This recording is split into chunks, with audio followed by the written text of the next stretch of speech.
ಸೂರ್ಯನಿಲ್ಲದೆ ಹಗಲುಂಟೇನಯ್ಯ ಸೂರ್ಯನಿಲ್ಲದೆ ಹಗಲುಂಟೇನಯ್ಯ ದೀಪವಿಲ್ಲದೆ ಬೆಳಕುಂಟೇನಯ್ಯ ದೀಪವಿಲ್ಲದೆ ಬೆಳಕುಂಟೇನಯ್ಯ ಸೂರ್ಯನಿಲ್ಲದೆ ಹಗಲುಂಟೇನಯ್ಯ ಸೂರ್ಯನಿಲ್ಲದೆ ಹಗಲುಂಟೇನಯ್ಯ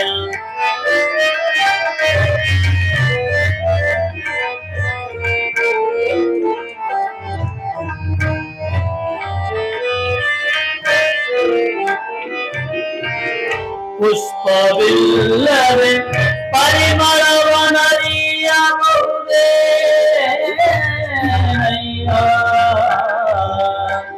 ಪುಷ್ಪವಿಲ್ಲದೆ ಪರಿಮಳವ ನರಿಯಬಹುದೇ ಸಕಲವಿಲ್ಲದೆ ನಿಷ್ಕಲವ ಕಾಣಬಾರದು ಸಕಲವಿಲ್ಲದೆ ಸಕಲವಿಲ್ಲದೆ ನಿಷ್ಕಲವ ಕಾಣಬಾರದು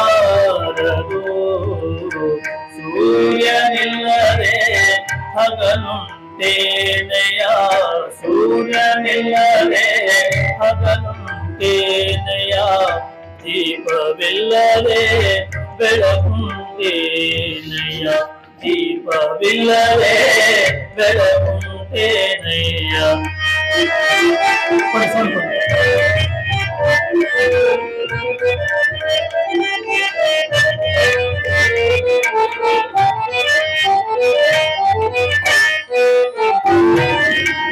ಮಹಾಗಣ ನಿರಾಳ ಪರಮ ಶಿವನಿಂದ ಲಿಂಗವೋ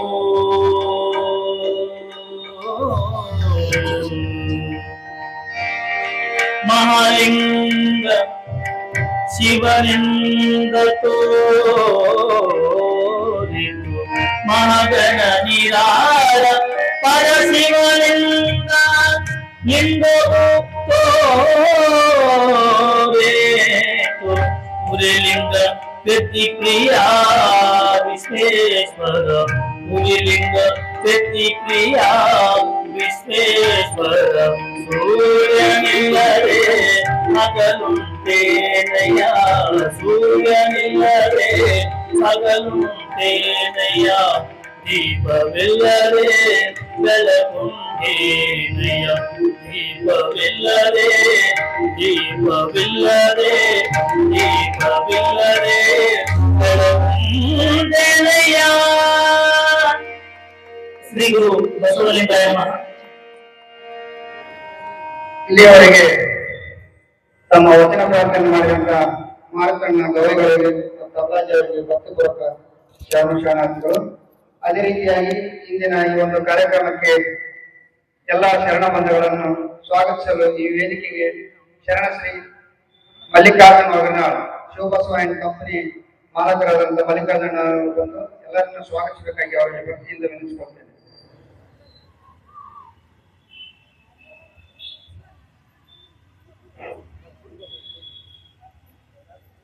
ಓಂ ಶ್ರೀ ಗುರು ಬಸವಲಿಂಗಾಯ ನಮಃ. ಬಸವ ಸಂಧಿಯನ್ನು 892ನೆಯ ಬಸವ ಜಯಂತ್ಯೋತ್ಸವದ ನಿಮಿತ್ತ 11 ದಿನಗಳ ಪ್ರವಚನದ ಸಿಂಧನೂರು ನಗರದಲ್ಲಿ ಹಮ್ಮಿಕೊಂಡಿರ್ತಕ್ಕಂಥದ್ದು ತಮಗೆಲ್ಲರಿಗೂ ಗೊತ್ತಿರ್ತಕ್ಕಂಥದ್ದು.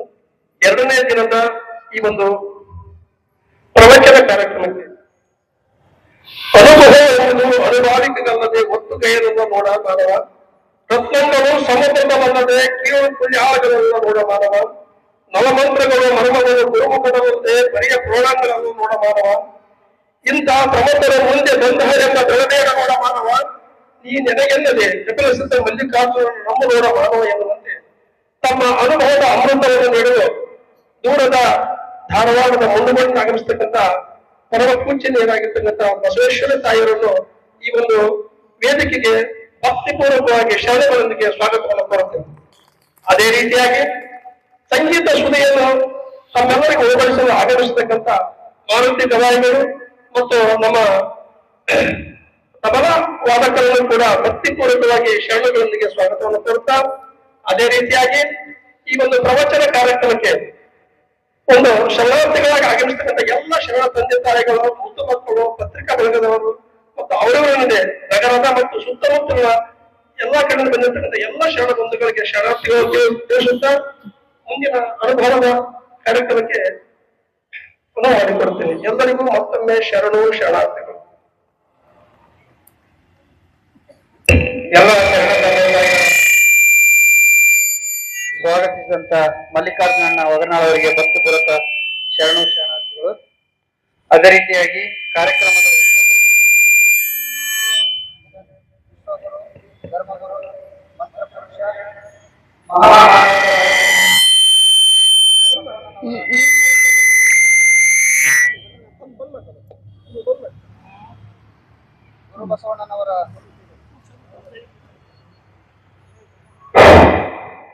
ಗುರು ಬಸವಣ್ಣನವರ ರೂಪಚಿತ್ರಕ್ಕೆ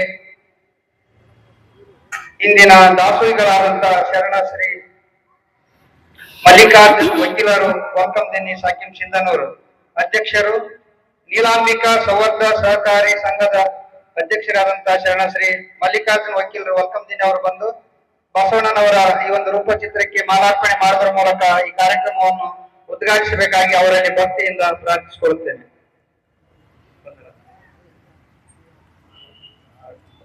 ನೀಲಾಂಬಿಕಾ ಸೌಹಾರ್ದ ಸಹಕಾರಿ ಸಂಘದ ಅಧ್ಯಕ್ಷರು ಹಾಗೂ ನಮ್ಮ ಬಸವಪರ ಪ್ರತಿಯೊಂದು ಕೆಲಸ ಕಾರ್ಯಗಳಿಗೆ ಬೆನ್ನೆಲುಬಾಗಿ ನಿಂತು ಮಾಡಿದಂತ ಶರಣರಿಗೆ ಸ್ವಾಗತಿಸುತ್ತಾ ಈ ಉದ್ಘಾಟಿಸಬೇಕಾಗಿ ಅವರಲ್ಲಿ ವಿನಂತಿಸಿಕೊಳ್ತೇನೆ.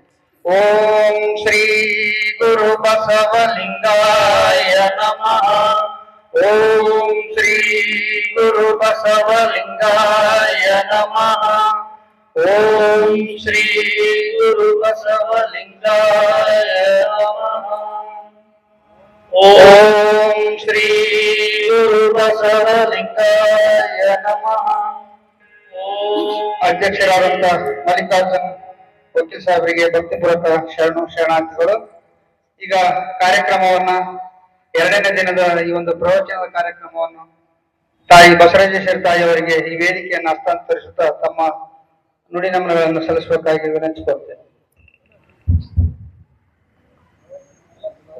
ಕರುಣಿ ಬಸವ, ಕಾಲಾಹರ ಬಸವ, ಕರ್ಮಹರ ಬಸವ, ನಿರ್ಮಳ ಬಸವ, ಶಿವಜ್ಞಾನಿ ಬಸವ, ನಿಮ್ಮ ಧರ್ಮವಯ್ಯ ಈ ಭಕ್ತಿಯ ಪಥವು. ಕರುಣಿ ಕಪಿಲ ಸಿದ್ಧ ಮಲ್ಲಿನಾಥಯ್ಯ, ನಿಮಗೂ ಎನಗೂ ಬಸವಣ್ಣನ ಧರ್ಮವಯ್ಯ. ವಿಶ್ವಗುರು ಧರ್ಮಪಿತ ಮಂತ್ರಪುರುಷ ಬಸವಣ್ಣನವರನ್ನ ಇನ್ನು ಅರುಣ್ ಮಂದಿರದಲ್ಲಿ ಧ್ಯಾನಿಸಿಕೊಂಡು ತಮ್ಮೆಲ್ಲರಿಗೂ ಅಣ್ಣನಾಗಿ ಇಡೀ ಬೀದರಿಂದ ಹಿಡಿದು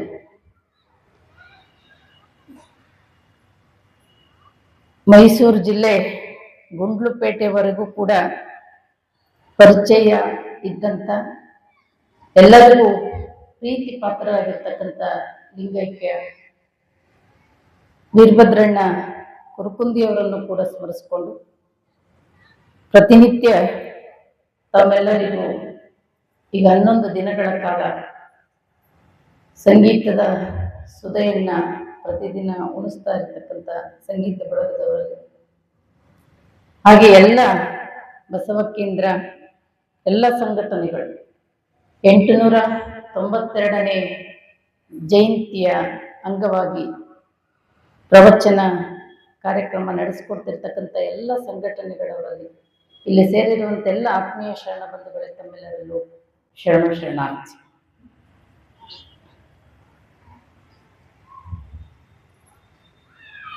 ವಿರೂಪಾಕ್ಷ ಪಂಡಿತ ಚನ್ನಬಸವ ಪುರಾಣವನ್ನು ಬರಿಬೇಕಾರೆ ಪ್ರಾರಂಭದಲ್ಲಿ ಬರೀತಾರೆ, ಪಶು ಎನಿಸದಮಲ ಸುರಧೇನು, ಮರವೆಂದೆನಿಸದಸಮ ಕಲ್ಪವೃಕ್ಷ, ಕಲ್ಲೆನಿಸಿಕೊಳ್ಳದಿಹ ವಿಸುಪ ಚಿಂತಾರತ್ನ, ಕಣಿ ಎನಿಸಿಕೊಳ್ಳದಿಹ ಮಹಾಪುರುಷ, ತೃಣವೆನಿಸಿಕೊಳ್ಳದಿಹ ಹೊಸ ಮರುಜವಣಿ.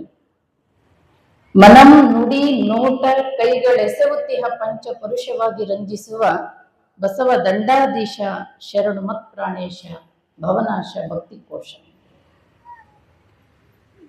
ಪಶುವೆನಿಸದಮಲ ಸುರದೇನು ಅಂದ್ರೆ ಕಾಮಧೇನು. ಸುರದೇನು ಅಂದ್ರೆ ಕಾಮಧೇನು. ಕಾಮಧೇನು ಅಂದ್ರೆ ಒಂದು ಆಕಳ.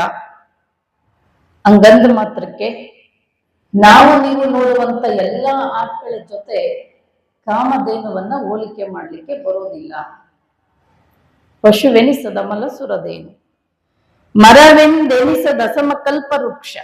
ಕಲ್ಪವೃಕ್ಷ ಒಂದು ಮರ ಆದ್ರೆ ನಾವು ನೀವು ನೋಡುವಂತ ಮರಗಳ ಜೊತೆ ಕಲ್ಪವೃಕ್ಷವನ್ನ ಹೋಲಿಕೆ ಮಾಡ್ಲಿಕ್ಕೆ ಸಾಧ್ಯ ಇಲ್ಲ. ಪಶುವೆನಿಸದಮಲ ಸುರದೇನು ಮರವೆಂದೆನಿಸದಸಮ ಕಲ್ಪವೃಕ್ಷ ಕಲ್ಲೆನಿಸಿಕೊಳ್ಳದಿಹ ಮಿಸುಪ ಚಿಂತಾರತ್ನ. ಚಿಂತಾಮಣಿ ಒಂದು ಕಲ್ಲು, ಆದ್ರೆ ನಾವು ನೀವು ನೋಡುವಂತ ಕಲ್ಲುಗಳ ಜೊತೆ ಚಿಂತಾಮಣಿಯನ್ನ ಹೋಲಿಕೆ ಮಾಡ್ಲಿಕ್ಕೆ ಬರೋದಿಲ್ಲ. ಹಾಗೆ ಪರುಷ ಅದು ಒಂದು ರೀತಿಯ ಲೋಹ, ಅದು ಒಂದು ರೀತಿಯ ಕಬ್ಬಿಣದಂತ ಒಂದು ವಸ್ತು. ಹಂಗಂತ ಮಾತ್ರಕ್ಕೆ ನಾವು ನೀವು ನೋಡುವಂತ ಕಬ್ಬಿಣದ ಜೊತೆ ಹೋಲಿಕೆ ಮಾಡ್ಲಿಕ್ಕೆ ಬರೋದಿಲ್ಲ. ಹಾಗೆ ಸಂಜೀವಿನಿ ಬೇರು ಅದು ಒಂದು ರೀತಿಯ ಬೇರು, ಆದ್ರೆ ನಾವು ನೀವು ನೋಡುವಂತ ಬೇರುಗಳ ಜೊತೆ ಸಂಜೀವಿನಿ ಬೇರನ್ನ ಹೋಲಿಕೆ ಮಾಡ್ಲಿಕ್ಕೆ ಬರೋದಿಲ್ಲ. ಹಾಗೆ ಬಸವಣ್ಣ ಒಬ್ಬ ಮನುಷ್ಯ ಅಂದ ಮಾತ್ರಕ್ಕೆ ನಮ್ಮ ಎಲ್ಲರ ಜೊತೆ ಬಸವಣ್ಣನನ್ನ ಹೋಲಿಕೆ ಮಾಡ್ಲಿಕ್ಕೆ ಬರೋದಿಲ್ಲ. ಕಾರಣ ಅವರ ನಡೆ ಪರುಷ, ನುಡಿ ಪರುಷ, ದೃಷ್ಟಿ ಪರುಷ, ಹಸ್ತ ಪರುಷ, ಮನಪುರುಷ, ಭಾವ ಪುರುಷ ಅಂತ ಬರೀತಾರೆ. ಬಸವಣ್ಣನವರು ಹುಟ್ಟುತ್ತಿದ್ದ ಹಾಗೆ, ಒಂದಿಷ್ಟು ತಿಳುವಳಿಕೆ ಬರ್ತಾ ಇದ್ದಾಗೆ ಆಗಿನ ಕಾಲದ ಗುರುಕುಲಗಳು ಅಂತ ಇರ್ತಾ ಇದ್ವು. ಗುರುಕುಲಕ್ಕೆ ಕಳಿಸ್ತಾ ಇದ್ರು. ಅಲ್ಲಿ ಗುರುಗಳು ಪಾಠ ಹೇಳ್ಕೊಡೋದು ಬೇರೆ ಆಗಿರ್ತಿತ್ತು. ಮನೆಯಲ್ಲಿ ಬಂದ್ರೆ ಅಗ್ರಹಾರದಲ್ಲಿ ಬಂದ್ರೆ ಆ ಆಚರಣೆನೇ ಬೇರೆ ಆಗ್ತಾ ಇತ್ತು. ಹಾಗಾಗಿ ಚಿಕ್ಕ ವಯಸ್ಸಿನಿಂದನೂ ಕೂಡ ಒಂದಿಷ್ಟು ವಿಚಾರವಂತರು ಹೀಗೆ ಯಾಕೆ ಅಂತ ಅನಿಸ್ತಿತ್ತು. ಹಿರಿಯರಿಗೆ, ತಂದೆ ತಾಯಿ, ಪುರೋಹಿತರಿಗೆಲ್ಲ ಕೇಳ್ತಿದ್ರು. ಒಂದ್ಸರಿ ಹೀಗೆ ಒಬ್ಬ ಬಾಲಕನನ್ನ ಹಿಡ್ಕೊಂಡು ಹೊಡಿತಾ ಇರ್ತಾನೆ ಒಬ್ಬ ಅಗ್ರಹಾರದ ಒಬ್ಬ ವ್ಯಕ್ತಿ. ಬಸವಣ್ಣ ಹೋಗಿ ಬಿಡಿಸ್ತಾನೆ. ಯಾಕೆ ಹೊಡಿತಾ ಇದ್ದೀರಾ? ಬೆಳಗ್ಗೆ ಎದ್ದ ತಕ್ಷಣ ಅವನ ನೆರಳು ಆತನ ಮೇಲೆ ಬಿತ್ತು, ಆತನ ಮುಖದರ್ಶನ ಆಯಿತು ಅಂತೇಳಿ ಆತ ಹಿಡ್ಕೊಂಡು ಹೊಡಿತಾ ಇದ್ದ. ಬಸವಣ್ಣರು ಹೋಗಿ ಬಿಡಿಸ್ತಾರೆ. ಅವನು ನಮ್ಮ ಹಾಗೆ ಮನುಷ್ಯ ಅಲ್ಲ, ಹೀಗೆ ಯಾಕೆ ಅಂತ ಅನಿಸ್ತದೆ. ಆಮೇಲೆ ಒಂದಿಷ್ಟು ಮಾತಾಡಿಸ್ತಾರೆ. ಕೈಯಲ್ಲಿ ಅವರ ತಾಯಿ ಸ್ನಾನ ಮಾಡಿಸಿ ಹಣ್ಣು ಕೊಟ್ಟು ಗುಡಿಗೆ ಹೋಗಿ ಬಾ ಅಂತ ಕಳಿಸಿದ್ಲು. ಬಸವಣ್ಣ ಆ ಬಾಲಕನಿಗೆ ಹಣ್ಣನ್ನ ಕೊಡ್ತಾನೆ. ಆತ ಬೇಡ, ನೀವು ಗುಡಿಗೆ ತಗೊಂಡು ಹೋಗ್ತಾ ಇದ್ದೀರಾ ಅಂತ ಹೇಳ್ದ. ಇಲ್ಲ, ಆ ಗುಡಿಯಾಗಿರೋ ದೇವರು ಒಂದ್ಸರಿನೂ ತಿನ್ನೋದಿಲ್ಲ, ಅವನಿಗೆ ತೋರಿಸಿ ನಾವೇ ತಿನ್ನೋದು, ತಗೋ ತಿನ್ನು ಅಂತ ಕೊಟ್ಟ. ಆಮೇಲೆ ನಿನಗೂ ನಮ್ಮ ಹಾಗೆ ಗುರುಕುಲಕ್ಕೆ ಶಾಲೆಗೆ ಬರಕ್ಕೆ ಇಷ್ಟ ಇಲ್ಲೇನು ಅಂತ ಕೇಳಿದ ಬಸವಣ್ಣ. ನಮಗೂ ಇಷ್ಟ, ಆದ್ರೆ ನಮ್ಮನ್ನು ಒಳಗಡೆ ಬಿಟ್ಕೊಡೋದಿಲ್ಲ ಅಂತೇಳಿ. ಅದಕ್ಕೆ ಬಾಲಕ ಬಸವಣ್ಣ ಗುರುಗಳ ದಿನ ಪಾಠ ಹೇಳ್ಕೊಡ್ತಾ ಇದ್ರು. ವಿದ್ಯಾ ವಿನಯೇ ಸಂಪನ್ನೆ ಬ್ರಾಹ್ಮಣೆ ಗವಿಹಸ್ತಿನಿ ಶಿಣಿ ಚೈವ ಶ್ವಪಕ್ಕೆ ಚ ಪಂಡಿತ ಸಮದರ್ಶನ. ಪಂಡಿತನಾಗಿರ್ತಕ್ಕಂಥದ್ದು ಯಾವುದೇ ರೀತಿಯ ಭೇದ ಭಾವ ಇಲ್ಲದೆ ಎಲ್ಲರಿಗೂ ಒಂದು ಸಮಾನ ಶಿಕ್ಷಣವನ್ನ ಕೊಡಬೇಕು ಅಂತ ಹೇಳ್ಕೊಡ್ತಾ ಇದ್ರು. ವಿದ್ಯೆಯನ್ನ ಕಲಿಸ್ಬೇಕು ಅಂತ ಹೇಳ್ಕೊಡ್ತಿದ್ರು. ಹಾಗಾಗಿ ಇಲ್ಲ, ನಮ್ಮ ಗುರುಗಳ ದಿನ ಶ್ಲೋಕ ಹೇಳ್ಕೊಡ್ತಾರೆ, ಬಹಳ ಒಳ್ಳೆಯವರು, ಬಾ ಅಂತ ಕರ್ಕೊಂಡು ಹೋಗ್ತಾನೆ. ಕರ್ಕೊಂಡು ಹೋದ್ಮೇಲೆ ಅಲ್ಲೆಲ್ಲ ಹುಡುಗರು ನೋಡಿದ್ರು, ಅಯ್ಯೋ ಅಯ್ಯೋ ಆ ಶೂದ್ರ ಮುಂಡೆದನ್ನ ಕರ್ಕೊಂಡು ಬಂದ ಬಾಲಕ ಬಸವಣ್ಣ ಅಂತ ಹುಡುಗರೆಲ್ಲ ನೋಡಿ ಗುರುಗಳು ಕೇಳಿದ್ರು, ಹೌದಲ್ಲೋ ಅವನ್ಯಾಕೆ ಕರ್ಕೊಂಡು ಬಂದೆ ಒಳಗಡೆ? ಗುರುಗಳೇ ನೀವೇ ಹೇಳ್ಕೊಡ್ತಿರಲ್ಲ ಶ್ಲೋಕನ. ಗುರುಗಳು ಹೇಳಿದ್ರು, ನೋಡು ಈ ಎಲ್ಲ ಶ್ಲೋಕಗಳು ಹೇಳೋದು ಕಂಠಪಾಠ ಮಾಡ್ಲಿ ಅಂತ, ಇವ್ರನ್ನ ಒಳಗಡೆ ಕರ್ಕೊಂಡು ಬಾ ಅಂತ ಅಲ್ಲ. ಆಮೇಲೆ ಹೀಗೆ ಮಾತಾಡ್ತಾ ಬಸವಣ್ಣನನ್ನ ಹಿಡ್ಕೊಂಡು ಹೊಡಿಲಿಕ್ಕೆ ಶುರು ಮಾಡುದು, ನೀ ಉದ್ದಟ ಮಾತಾಡ್ತೀಯ ಅಂತ ಹೇಳಿ. ಆಮೇಲೆ ಹುಡುಗರೆಲ್ಲ ಹೇಳಿದ್ರು, ಆ ಅಸ್ಪೃಶ್ಯನ ಬಸವಣ್ಣ ಮುಟ್ಟಿದ್ದ, ಅವನನ್ನ ನೀವು ಮುಟ್ಟಿದ್ರಿ ಗುರುಗಳೇ. ಅಯ್ಯೋ ಹೌದಲ್ಲ, ಮತ್ತೆ ನಾನು ಮೈಲ್ಗೆ ಆದ ಅಂತೇಳಿ ಸಗಣಿ ನೀರನ್ನ ತಗೊಂಡು ಬಂದು ಆತನ ಮೇಲೆ ಕೇಳಿದ ಬಸವಣ್ಣ, ಯಾಕೆ ಹೀಗೆಲ್ಲ ಮಾಡ್ತೀರಾ? ಸಗಣಿ ನೀರು ಯಾರು ಹಾಕ್ತಾರೆ? ಶುದ್ಧಿ ಆಗ್ತಾನೆ. ಈ ತರದ್ದು ಅನೇಕ ಘಟನೆಗಳು ಬಸವಣ್ಣನ ಜೀವನದಲ್ಲಿ ನೋಡ್ತಾರೆ. ಅದನ್ನ ಒಂದಿಷ್ಟು ಮನಸ್ಸಿನಲ್ಲಿ ಹಾಗೆ ಅವ್ರ ತಲೆ ತಿಂತಾ ಇತ್ತು ಈ ವಿಚಾರಗಳು. ಒಂದ್ಸತಿ ಅವ್ರ ತಂದೆ ಕುತ್ಕೊಂಡು ಪೂಜೆ ಮಾಡ್ತಾ ಇದ್ದ, ತೊಡೆ ಮೇಲೆ ಕೂಡಿಸ್ಕೊಂಡು ಮಂತ್ರ ಹೇಳ್ತಿದ್ದ, ಗಂಗೆ ಏಚೆ ಯಮುನೆ ಕೃಷ್ಣೆ ಮಲಪ್ರಭಾ ಗೋದಾವರಿ ಅಂತ. ಬಸವಣ್ಣ ಕೇಳ್ತಾನೆ, ಅಪ್ಪ ನೀರ್ ತಂದಿರೋದು ನಮ್ಮ ಮನೆ ಬಾವಿ ನೀರಲ್ವಾ? ಹೌದು. ಮತ್ ನೀನ್ ದೇವ್ರ ಮುಂದ್ ಕುತ್ಕೊಂಡು ಸುಳ್ಳು ಹೇಳ್ತಾ ಇದೀಯಾ, ಗಂಗೆ ಯಮುನೆ ಕೃಷ್ಣೆ ಮಲಪ್ರಭಾ ಗೋದಾವರಿ ಅಂತ? ದೇವರಿಗೆ ಗೊತ್ತಿಲ್ಲ ನಮ್ಮನೆ ಬಾವಿ ನೀರು ಅಂತ. ಕೆಲವೊಂದ್ಸರಿ ಮಕ್ಕಳು ನಿಜವಾಗ್ಲೂ ಸತ್ಯ ಮಾತಾಡ್ತಿರ್ತಾರೆ, ಅವರಿಗೆ ಉತ್ತರ ಕೊಡಕ್ಕಾಗದೆ ಇದ್ದಾಗ ನಾವು ಗದರಿಸ್ಬಿಡ್ತೀವಿ, ಸುಮ್ ಕುತ್ಕೋ ಪೂಜೆ ನೋಡಿ, ಇಲ್ಲಾಂದ್ರೆ ಎದ್ದೋಗು ಅಂತ ಅವರಪ್ಪ ಕಳಿಸ್ತಾರೆ. ಕಳಿಸಿದ್ಮೇಲೆ ಅವ್ರ ತಾಯಿನ ಬಂದು ಬಾಯಾರಿಕೆ ಆಗಿದೆ ನೀರ್ ಕೊಡು ಅಂತ ಕೇಳಿದ. ಅವ್ರ ತಾಯಿ ಹೇಳಿದ್ಲು, ನಿಮ್ಮ ಅಪ್ಪನ ಪೂಜೆ ಆಗೋವರೆಗೂ ನೀರ್ ಕೊಡೋದಿಲ್ಲ. ಅವರಪ್ಪ ಸೂರ್ಯೋದಯ ಉಪಾಸನೆಗೆ ಹೊರಗಡೆ ಬರ್ತಾನೆ ಅಂತ ಗೊತ್ತಿತ್ತು. ಅಲ್ಲಿ ಬಂದು ಬಾಲಕ ಬಸವಣ್ಣ ಏನ್ ಮಾಡ್ದ ಅಂದ್ರೆ, ಗುದ್ಲಿ ತಗೊಂಡು ಒಂದಿಷ್ಟು ಅಲ್ಲೊಂದ್ ತೆಗೆದಿದ್ದ ಇವ ಕುತ್ಕೊಂಡು ನಿಂತು ಪೂಜೆ ಮಾಡೋ ಜಾಗದಲ್ಲಿ. ಅವನು ಸೂರ್ಯೋದಯ ಉಪಾಸನೆಗೆ ಅಂತ ಹೊರಗಡೆ ಬಂದಾಗ ಕಾಲಲ್ಲಿ ತಗ್ಗಿದ್ದು ಗುಂಡಿಗಳಿದ್ದು. ಹೆಂಡತಿ ಕೇಳ್ದ, ಏನಿದು, ಯಾರು ತೋಡಿದಾರ ಹಿಂಗೆ? ನಿಮ್ ಮಗ ಗುದ್ಲಿ ಹಿಡ್ಕೊಂಡು ಏನೋ ಮಾಡ್ತಿದ್ದ. ಬಸವರಸ ಅಂತ ಕೂಗ್ದ. ಬಸವಣ್ಣ ಬಂದ್ರು, ಕೇಳ್ದ, ಏನು ಇದೆಲ್ಲ? ಅಪ್ಪ ನನಗ್ ಬಹಳ ಬಾಯಾರಿಕೆ ಆಗಿತ್ತು, ಅವನಿಗೆ ನೀರ್ ಕೇಳ್ದೆ, ನಿನ್ ಪೂಜೆ ಆಗೋವರೆಗೂ ನೀರ್ ಕೊಡಲ್ಲ ಅಂದು, ಅದಕ್ಕೆ ನಾನು ಬಾವಿ ತೋಡ್ತಿದ್ದೆ ಅಂದ. ಅವರಪ್ಪ ಹೇಳ್ದ, ಅಲ್ಲೋ ಹುಚ್ಚ, ಒಂದೇ ಗುಂಡಿಯನ್ನ ಒಂದೇ ಆಳವಾಗಿ ತೋಡ್ತಾ ಹೋದ್ರೆ ನೀರ್ ಬರುತ್ತೆ, ಅದನ್ ಬಿಟ್ಟು ಇಲ್ಲೊಂದು 8-10 ಗುಂಡಿಗಳು ಅಲ್ಲೊಂದು ತೋಡಿದ್ರೆ ಎಲ್ಲರೂ ನೀರ್ ಬರುತ್ತೇನೋ ಅಂತ ಕೇಳ್ದ. ಆಗ ಬಸವಣ್ಣ ಅಂದ್ರು, ಹಾಗೆ ಕಣಪ್ಪ, ಇರೋ ಒಬ್ಬನೇ ದೇವರನ್ನ ಒಂದೇ ಮನಸ್ಸಿನಿಂದ ಏಕಾಗ್ರತೆಯಿಂದ ನಂಬಿಕೆಯಿಂದ ನೀನು ಪೂಜೆ ಮಾಡ್ತಾ ಹೋದ್ರೆ ಅವನ ಕರುಣೆ ಹರಿದು ಬರುತ್ತೆ. ಈಗ 108 ನೀನು ಪೂಜೆ ಮಾಡ್ತಾ ಹೋದ್ರೆ ನಿನ್ನ ದೇವರು, ನಿನ್ನ ಭಕ್ತಿ ಯಾವ ದೇವರಿಗೆ ಅಂತ ಸಲ್ಲಬೇಕು. ಅವಾಗ್ಲೂ ಅವರಪ್ಪ ಒಂದಿಷ್ಟು ಗದರಿಸ್ತಾನೆ, ನಮ್ದು ಹೀಗೆ ಪದ್ಧತಿ ಸಂಪ್ರದಾಯ ಬಂದದೆ, ಸುಮ್ಮನೆ ನೀನು ಪೂಜೆ ನೋಡು, ನಾವು ಮಾಡೋದನ್ನೆಲ್ಲ ಒಪ್ಕೋ ಅಂತ ಹೇಳ್ದ ಅವರಪ್ಪ. ಈಗ ಇಂಥ ಅನೇಕ ಘಟನೆಗಳು ಬಸವಣ್ಣನ ಜೀವನದಲ್ಲಿ ನಡೀತಾ ಇದ್ವು. ಒಂದು ಸಾರಿ ಹೀಗೆ ಯಜ್ಞ ಹೋಮ ನಡೆದಿತ್ತು, ಕರ್ಕೊಂಡು ಹೋಗಿದ್ದ ಅವರಪ್ಪ, ತೊಡೆ ಮೇಲೆ ಕೂಡಿಸ್ಕೊಂಡಿದ್ದ. ಇತ್ತೀಚಿನ ದಿನಗಳಲ್ಲೂ ಕೂಡ ಇವತ್ತು ಯಜ್ಞ ಯಾಗಗಳು ಅವ್ಯಾವ, ಚಂಡಿಕಾ ಯಾಗ, ಆ ಯಾಗ, ಸುಮಾರು ಕೋಟ್ಯಾಂತರ ರೂಪಾಯಿ ಬೆಲೆ ಬಾಳತಕ್ಕಂತ ಊಟ ಮಾಡತಕ್ಕಂತ ವಸ್ತುಗಳನ್ನ ಬೆಂಕಿಯಲ್ಲಿ ಹಾಕಿ ಸುಡತಕ್ಕಂಥದ್ದನ್ನ ನಾವು ನೋಡ್ತೀವಿ. ಅಲ್ಲೂ ಕೂಡ ಬೆಲೆ ಬಾಳುವಂತ ತುಪ್ಪ ಪಿತಾಂಬರಗಳನ್ನ ಹಾಕಿ ಬೆಂಕಿಯಲ್ಲಿ ಹಾಕಿ ಸುಡ್ತಾ ಇದ್ರು. ಬಸವಣ್ಣನಿಗೆ ಅನಿಸ್ತದೆ, ಎಷ್ಟೊಂದು ಜನ, ಈಗಿನಂಗೆ ಸಮೃದ್ಧಿನೂ ಇರ್ಲಿಲ್ಲ ಅವಾಗ, ಬಹಳ ಜನ ಊಟಕ್ಕೆ ಕೊರತೆ ಇಲ್ಲದೆ, ಪೌಷ್ಟಿಕಾಂಶಗಳ ಕೊರತೆಯಿಂದ ಎಷ್ಟೋ ಜನ ದಿನಕ್ಕೆ ಸಾಯ್ತಾ ಇದ್ರು. ಇಷ್ಟೊಂದು ಬೆಲೆ ಬಾಳ ವಸ್ತುಗಳನ್ನ ಬೆಂಕಿಯಲ್ಲಿ ಹಾಕಿ ಸುಡ್ತಾರಲ್ಲ, ತಪ್ಪಲ್ಲೇನಪ್ಪಾ ಅಂತ ಕೇಳ್ದ. ಅಲ್ಲಿ ಒಬ್ಬ ಪೂಜಾರಿ ಈ ಮಾತು ಕೇಳಿಸ್ತು ಬಸವಣ್ಣನ. ಪೂಜಾರಿ ಹೇಳ್ದ, ಬಸವಣ್ಣ, ನೀನು ಅಗ್ನಿ ಅಂದ್ರೆ ಏನ್ ಅನ್ಕೊಂಡಿಯ? ಸಾಕ್ಷಾತ್ ಭಗವಂತ. ಅಗ್ನಿ ಅಂದ್ರೆ ಸಾಕ್ಷಾತ್ ಭಗವಂತ. ನಾವು ದೇವರನ್ನ ತೃಪ್ತಿ ಪಡಿಸೋದು ಅಗ್ನಿ ಮುಖಾಂತರನೇ. ನೀನು ಸುಮ್ಮನೆ ಕುತ್ಕೊಂಡು ಪೂಜೆ ನೋಡು, ಇಲ್ಲ ಅಂದ್ರೆ ಎದ್ದೋಗು ಅಂದ. ಅಷ್ಟ್ರೊಳಗೆ ಏನಾಯ್ತು ಅಂದ್ರೆ, ಆ ಪೂಜೆ ಮಾಡ್ತಿದ್ದ ಪೂಜಾರಿ ಮನೆ ಒಬ್ಬ ಆಳ ಮಗ ಓಡಿ ಬಂದು ಹೇಳ್ದ, ಶಾಸ್ತ್ರಿಗಳೇ ನಿಮ್ ಮನೆಗೆ ಬೆಂಕಿ ಬಿದ್ದದೆ ಅಂದ. ಇಲ್ಲಿವರೆಗೆ ಅಗ್ನಿಯನ್ನ ದೇವರು ಅಂತೇಳಿ ತುಪ್ಪ ಪಿತಾಂಬರಗಳನ್ನ ಹಾಕಿ ಮಂತ್ರಗಳನ್ನ ಹೇಳ್ತಾ ಪೂಜೆ ಮಾಡ್ತಿದ್ದ ಈ ಪೂಜಾರಿ ಈಗ ಎದ್ದು ನಿಂತು, ದರಿದ್ರಗೆಟ್ ಬೆಂಕಿ, ಹಾಳಗೆಟ್ ಬೆಂಕಿ, ನಮ್ಮನೆ ಬೆಂಕಿ ಹತ್ತು ಬಿಡ್ತು ಅಂತ ಬೈಯಕ್ ಶುರು ಮಾಡ. ಬಾಲಕ ಬಸವಣ್ಣ ಎದ್ದು ನಿಂತು ಹೇಳ್ತಾನೆ, ಶಾಸ್ತ್ರಿಗಳೇ, ಆ ಅಗ್ನಿ ದೇವನಿಗೆ ಬರೀ ತುಪ್ಪ ಪಿತಾಂಬರ ಅಷ್ಟೇ ಸಾಕಾಗಿಲ್ಲ, ನಿಮ್ ಮನೇನೂ ಬೇಕು ಅಂತ ತಗೊಂಡ್ ನನ್ ಜೋರಾಗಿ ಮಂತ್ರ ಹೇಳ್ರಲ್ಲ ಅಂತ. ಕಿಚ್ಚು ದೈವವೆಂದು ಹವಿಯೇ ನಿಕ್ಕುವ, ಹಾರವನ ಮನೆಯಲ್ಲಿ ಕಿಚ್ಚೆತ್ತು ಸುಡುವಾಗ ಬಚ್ಚಲ ನೀರು ಬೀದಿಯ ಧೂಳು ಒಯ್ದು ಬೊಬ್ಬಿಟ್ಟೆಲ್ಲರ ಕರೆಯುತ್ತಿದ್ದರಯ್ಯ, ಕೂಡಲ ಸಂಗಮ ದೇವ ವಂದನೆಯ ಮರೆತು ನಿಂದಿಸುತ್ತಿದ್ದರಯ್ಯ. ಆ ಫ್ಯಾನ್ಸ್ ಪಿಲ್ಲಿಡಕ್ಕಾಗತ್ತ?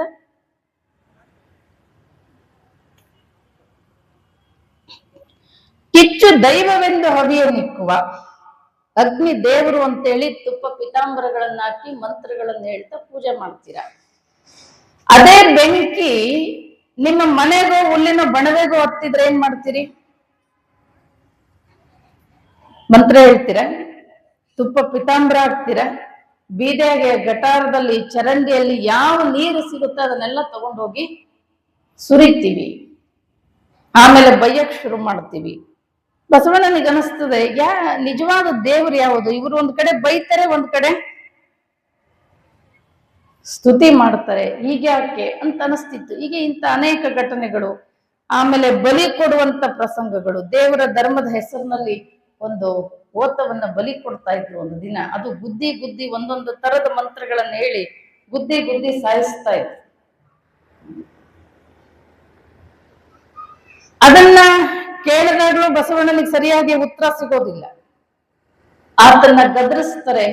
ಬಸವಣ್ಣ ಮಮ್ಮಲ್ಲ ಮರುಗ್ತಾನೆ, ಹೋಗಿ ಆ ಓತದ ಮುಂದೆ ನಿಂತು ಹೇಳ್ತಾನೆ, ಮಾತಿನ ಮಾತಿಂಗೆ ನಿನ್ನ ಕೊಂದಿಹರೆಂದು ಎಲೆ ಓತೆ ಅಳುಕಂಡಯ್ಯ. ವೇದವ ನೋಡಿದವರ ಮುಂದೆ ಅಳುಕಂಡಯ್ಯ, ಶಾಸ್ತ್ರವ ಕೇಳಿದವರ ಮುಂದೆ ನೀ ಅಳುಕಂಡಯ್ಯ. ನೀ ಹತ್ತದಕ್ಕೆ ತಕ್ಕದ ಮಾಡುವ ಕೂಡಲ ಸಂಗಮ ದೇವ. ಇನ್ನು 7-8 ವರ್ಷದ ಬಾಲಕ ಬಸವಣ್ಣ ಮುಂದೆ, ಅವರು ಹುಟ್ಟಿದ್ದು ಬ್ರಾಹ್ಮಣರಲ್ಲಾಗಿದ್ರಿಂದ ಅವರಿಗೆ ಜನಿವಾರ ಹಾಕುವಂತ ಸಂದರ್ಭ. ಬಹಳ ಜನ ಸೇರಿದ್ರು. ಯಾಕೆಂದ್ರೆ ಮಾದರಸರಿಗೆ ಬಹಳ ವರ್ಷಕ್ಕೆ ಗಂಡು ಮಗು ಹುಟ್ಟಿದ್ದ. ಆಮೇಲೆ ಒಂದ್ ರೀತಿಯಲ್ಲಿ ಬಹಳ ವಿಜೃಂಭಣೆಯಿಂದನೇ ಈ ಕಾರ್ಯಕ್ರಮವನ್ನ ಇಟ್ಕೊಂಡಿದ್ರು. ಮುಹೂರ್ತ ಮೀರ್ತದೆ, ಬಾ ಬಸವಣ್ಣ ಅಂತ ಅವರಪ್ಪ ಕರೆದ. ಬಸವಣ್ಣವ್ರು ಕೇಳ್ತಾರೆ, ಅಪ್ಪ ಏನೀಗ ನನಗಿದು? ಈಗ ನಿನಗೆ 3 ಎಳೆ ಜನಿವಾರ ಹಾಕ್ತೀವಿ ಅಂತ ಹೇಳಿ. ಏನ್ ಡಿಸ್ಟರ್ಬ್ ಆಗ್ತದ? ಈಗ ಇರ್ಲಿ ಬಿಟ್ಟಲ್ಲ, ಈಗ ಯಾರಿಗೇನ್ ತೊಂದ್ರೆ ಇಲ್ಲಲ್ಲ. ಈಗ ಬರ್ತಾ ಇತ್ತು, ನಾಳೆ ಇಡಂತ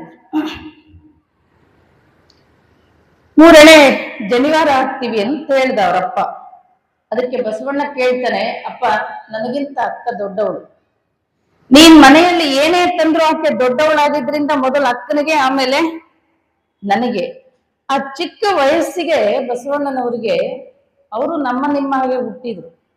ನಮ್ಮ ಸ್ವಭಾವಗಳಾಗಿರ್ತವೆ, ಏನಾದ್ರೂ ಸಿಕ್ಕರು ಮೊದಲು ನಮಗ್ ಸಿಗಬೇಕು ಅನ್ನೋದು, ಮತ್ತೊಬ್ಬರಿಗೆ ಸಿಗೋದಕ್ಕಿಂತ ಮೊದಲು ನಾವು. ಆದ್ರೆ ಬಸವಣ್ಣ ಆಗಲ್ಲ.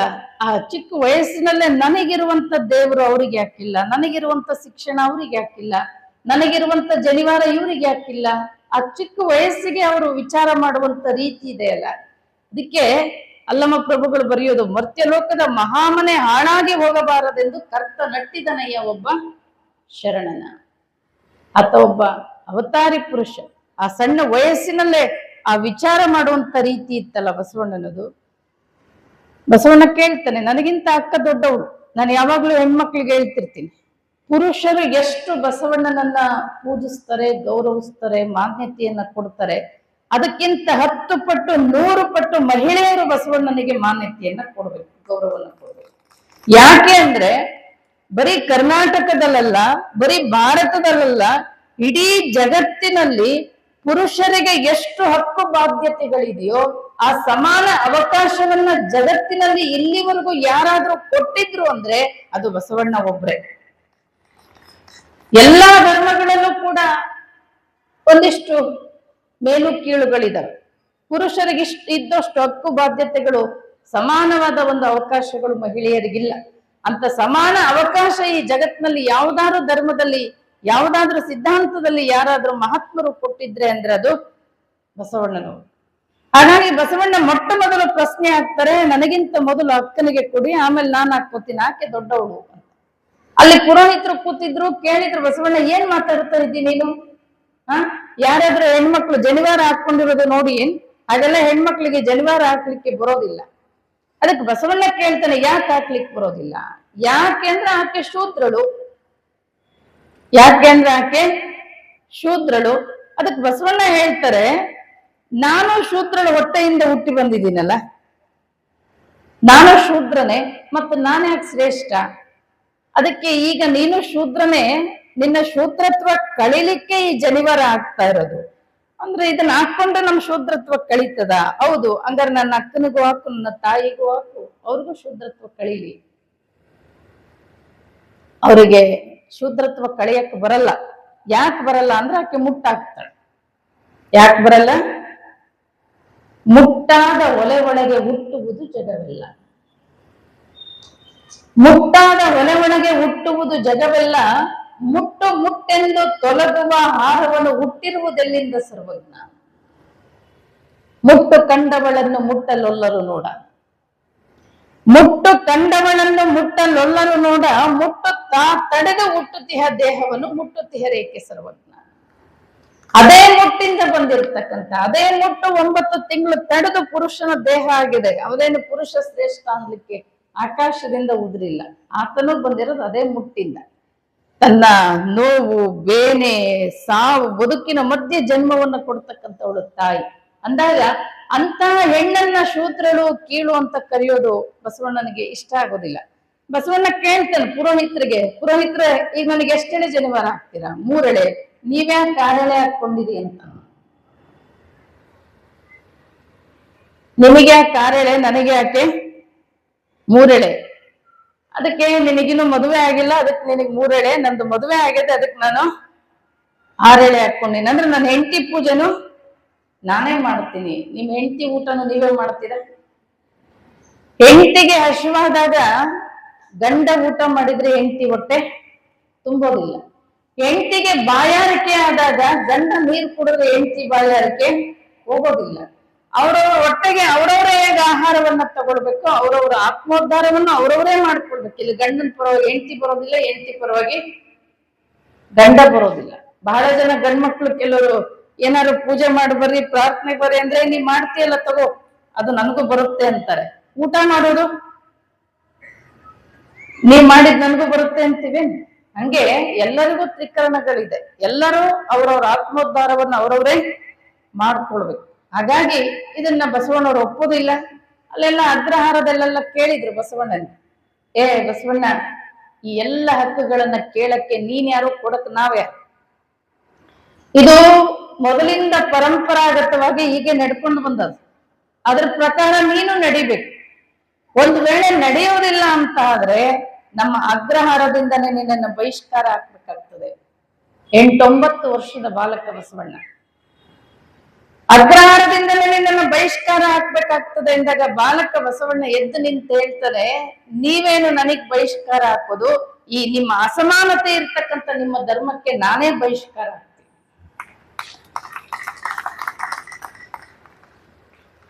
ಹಾಗಾದ್ರೆ ನಮ್ಮ ಅಗ್ರಹಾರದಲ್ಲಿ ನಿನಗೆ ಇರ್ಲಿಕ್ಕೆ ಅವಕಾಶ ಕೊಡೋದಿಲ್ಲ, ಆಗ್ಲಿ ನಾನು ಈಗಲೇ ಹೊರಡ್ತೇನೆ. 8-9 ವರ್ಷದ ಬಾಲಕ ಬಸವಣ್ಣ ಮನೆಯನ್ನ ಬಿಟ್ಟು ಕೂಡಲ ಸಂಗಮಕ್ಕೆ ಬಂದ್ರು. ಯಾರ ಸಲುವಾಗಿ ಮನೆ ಬಿಟ್ಟು ಬಂದ್ರು ಅವರು? ಯಾರ ಸಲುವಾಗ್ರಿ? ಹೆಣ್ಣಿಗೆ ಧಾರ್ಮಿಕ ಸ್ವಾತಂತ್ರ್ಯವನ್ನ ಕೇಳಿ ಅದು ಸಿಗದೇ ಇದ್ದಾಗ ಆ ಸಣ್ಣ ವಯಸ್ಸಿಗೆ ಬಸವಣ್ಣನ ಚಿಂತನೆ ಆಗಿತ್ತು ಅಂದ್ರೆ, ನನಗೆ ಸಿಗುವಂತ ಧರ್ಮ, ನನಗೆ ಸಿಗುವಂತ ಶಿಕ್ಷಣ, ನನಗೆ ಸಿಗುವಂತ ಸಂಸ್ಕಾರ ಮಾದಾರ ಚೆನ್ನಯ್ಯನಿಗೂ ಸಿಗಬೇಕು, ದೋಹಾರ ಕಕ್ಕಯ್ಯನಿಗೂ ಸಿಗಬೇಕು, ಒಕ್ಕಲಿಗ ಮುದ್ದಣ್ಣನಿಗೂ ಸಿಗಬೇಕು, ತುರುಗಾಯಿ ರಾಮಣ್ಣನಿಗೂ ಸಿಗಬೇಕು, ಅಂಬಿಗರ ಚೌಡಯ್ಯನಿಗೂ ಸಿಗಬೇಕು, ಎಲ್ಲರಿಗೂ ಸಿಗಬೇಕು. ಎಲ್ಲರೂ ಸಮಾನರು. ಆ ಸಮಾನತೆಯಲ್ಲಿ ಸಿಗದ ಇದ್ದಾಗ, ಅವರ ವಿಚಾರಗಳು ಬಸವಣ್ಣನಿಗೆ ಇಡಿಸ್ತಾ ಇದ್ದಾಗ ಅಲ್ಲಿಂದ ಬಿಟ್ಟು ಕೂಡಲ ಸಂಗಮಕ್ಕೆ ಬರ್ತಾರೆ. ಕೂಡಲ ಸಂಗಮದಲ್ಲಿ 3 ವಯಸ್ಸು ಇದ್ರು ಅಂತ ಬರೀತಾನೆ ಅರಿಯರ್. ಸುಮಾರು 21 ವರ್ಷಗಳ ಕಾಲ, 3 21 ವರ್ಷಗಳ ಕಾಲ ಇದ್ರು. ಅಲ್ಲಿ ಒಂದು ಗುರುಕುಲ ಇತ್ತು, ಒಂದು ಪಾಶುಪತ ಗುರುಕುಲ ಇತ್ತು ಅಂತ ಹೇಳಿ. ಆಮೇಲೆ ಅವರ ಅಕ್ಕನಾಗಮ್ಮನನ್ನು ಕೂಡ ಕೂಡಲ ಸಂಗಮಕ್ಕೆ ಕೊಟ್ಟು ಮದುವೆ ಮಾಡಿದ್ರು. ಆಮೇಲೆ ಅಲ್ಲಿ 2 ನದಿಗಳ ಒಂದು ಕೂಡಿರ್ತಕ್ಕಂಥ ಜಾಗ, ಆ ಜಾಗ ಬಸವಣ್ಣನಿಗೆ ಇಡಿಸಿತ್ತು. ಹಾಗಾಗಿ ಅಲ್ಲಿ ಬಂದು ಸುಮಾರು ಒಂದು 21 ವರ್ಷಗಳ ಕಾಲ ಕೂಡಲ ಸಂಗಮದಲ್ಲಿ ಇರ್ತಾರೆ, ಅಲ್ಲಿ ಗುರುಕುಲದಲ್ಲಿ ಅಂತ ಬರ್ತದೆ. ಆಮೇಲೆ ಅಲ್ಲಿ ನಡೀತಕ್ಕಂಥ ದೇವರ ಧರ್ಮದ ಹೆಸರಿನಲ್ಲಿ ಅನೇಕ ರೀತಿಯ ಸುಲಿಗೆಗಳನ್ನ ನೋಡ್ತಾರೆ. ಆಮೇಲೆ ನೀರನ್ನು ಕಂಡಲ್ಲಿ ಮುಳುಗುವರಯ್ಯ, ಮರವನ್ನು ಕಂಡಲ್ಲಿ ಸುತ್ತುವರಯ್ಯ, ಬತ್ತುವ ಜಲವ ಒಣಗುವ ಮರವ ನಿಮ್ಮ ನೆಚ್ಚಿದವರು ಎತ್ತಬಲ್ಲರು ಕೂಡಲ ಸಂಗಮ ದೇವ. ಆ ನದಿಯಲ್ಲಿ ಮುಳುಗ್ತಕ್ಕಂಥದ್ದು, ಮರಗಳನ್ನು ಸುತ್ತತಕ್ಕಂಥದ್ದು, ನಿಜವಾದ ದೇವರನ್ನ ಅರ್ಥ ಮಾಡಿಕೊಳ್ಳದೆ ಬಸವಣ್ಣರು ಹೇಳ್ತಾರೆ, ಅಳೆಯುತ್ತ ಅಳೆಯುತ್ತ ಬಳಲುವರಲ್ಲದೆ ಕೊಳಗ ಬಳಲುವುದೇ, ನಡೆಯುತ್ತ ನಡೆಯುತ್ತ ಬಳಲುವರಲ್ಲದೆ ಬಟ್ಟೆ ಬಳಲುವುದೇ, ನಿಜವನ್ನರಿಯದ ಭಕ್ತ ಬಳಲುವನಲ್ಲದೆ ಲಿಂಗ ಬಳಲುವುದೇ.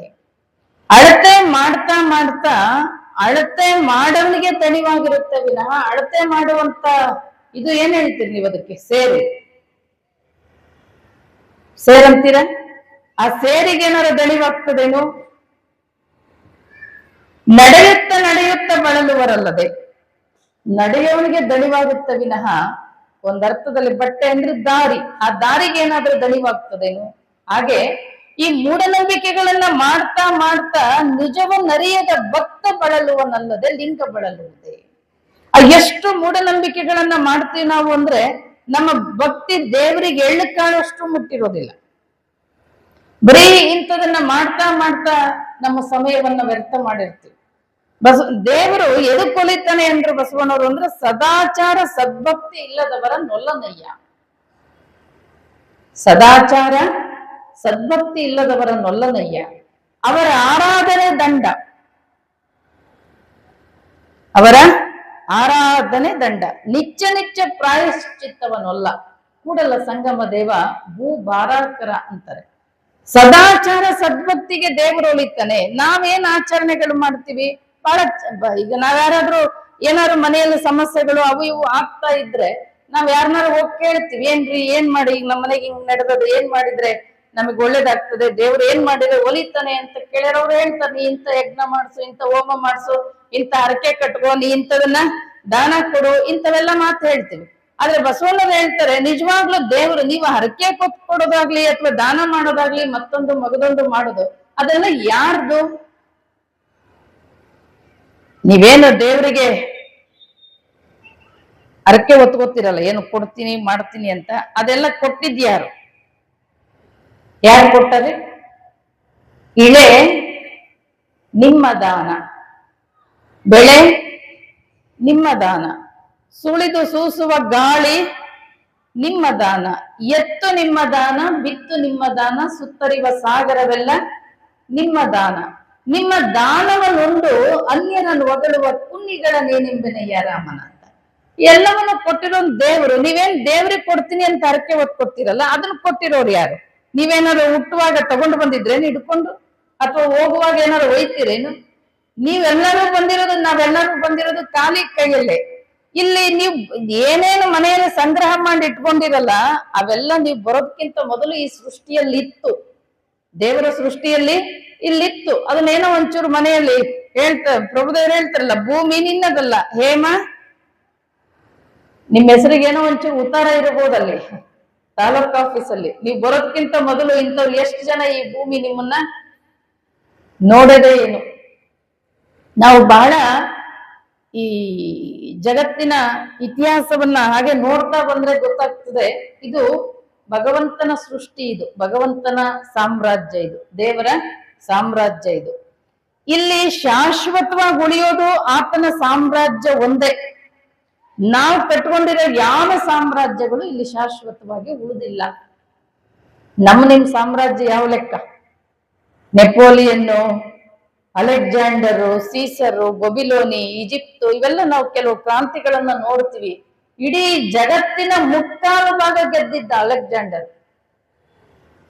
10 ಎಕರೆ 20 ಎಕರೆ 50 ಎಕರೆ ಜಮೀನಲ್ಲ, ಎಷ್ಟ್ರಿ? ಜಗತ್ತಿನ ಮುಕ್ಕಾಲು ಭಾಗ ಆಸ್ತಿ ಅವನಿಗಿತ್ತು. ಇಲ್ಲಿ ಯಾರು ಉಳಿದಾರೇನ್ರಿ ಇವತ್ತು? ಅವರು ಹೆಸರೇನಾದ್ರೂ ಉಳಿದದೇನು ಈ ಜಗತ್ತಿನಲ್ಲಿ? ಅವ್ರ ಫಾಲೋವರ್ಸ್ ಯಾರು ಉಳಿದಾರೇನು ಈ ಜಗತ್ತಿನಲ್ಲಿ? ಅಲೆಕ್ಸಾಂಡರ್ ಫಾಲೋವರ್ಸ್, ಅವನ ಹೆಸರು ಹೇಳೋರು ಯಾರಿದಾರೇನು? ಅವನ ಸಾಮ್ರಾಜ್ಯ ಏನಿದೆ ಏನು? ಅಥವಾ ಅವನ ಕೋಟೆ ಕೊತ್ತಲಗಳೇನಾರ ಇದಾವೇನಿಲ್ಲಿ? ಏನಾರ ಐತೇನ್ರಿ? ಇಲ್ಲೊಂಚೂರು ಏನಾದ್ರೂ ಹೆಸರು ಯಾರದಾದ್ರೂ ಉಳಿದಿದ್ರೆ ಅದು ಯಾರು ದೇವರ ಧರ್ಮದ ಸಲುವಾಗಿ ಬಡದಾಡಿದಾರಲ್ಲ ಅವ್ರ ಹೆಸರು ಉಳಿದಿದಾವ್. ಯಾರ್ದಾದ್ರೂ ಫಾಲೋವರ್ಸ್ ಈ ಜಗತ್ತಿನಲ್ಲಿ ಉಳಿದಿದ್ರೆ ಅದು ದೇವರ ಧರ್ಮದ ಸಲುವಾಗಿ ಬಡದಾಡದವ್ರ ಫಾಲೋವರ್ಸ್ ಇದಾರೆ ಇದೆ ವಿನಃ ಯಾವ ಸಾಮ್ರಾಟರ ಫಾಲೋವರ್ಸ್ ಇಲ್ಲಿ ಉಳಿದಿಲ್ಲ. ಹೌದಾ?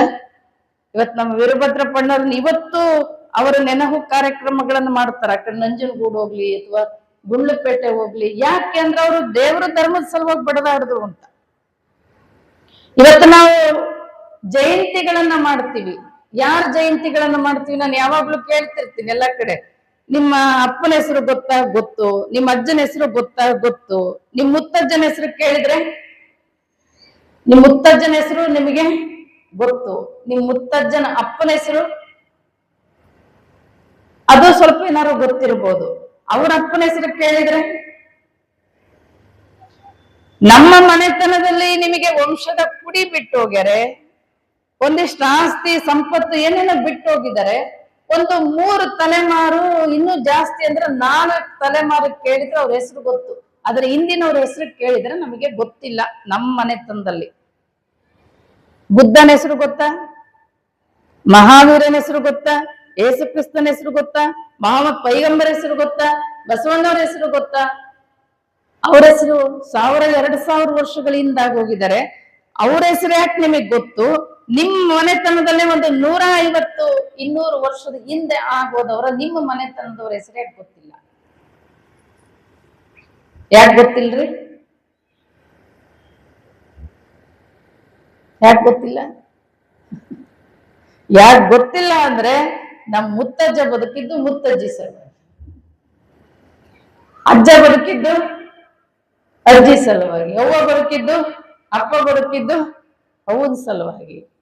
ಸಮಾಜಕ್ಕೆ ಅವ್ರ ಕೊಡುಗೆ ಏನು ಇಲ್ಲ.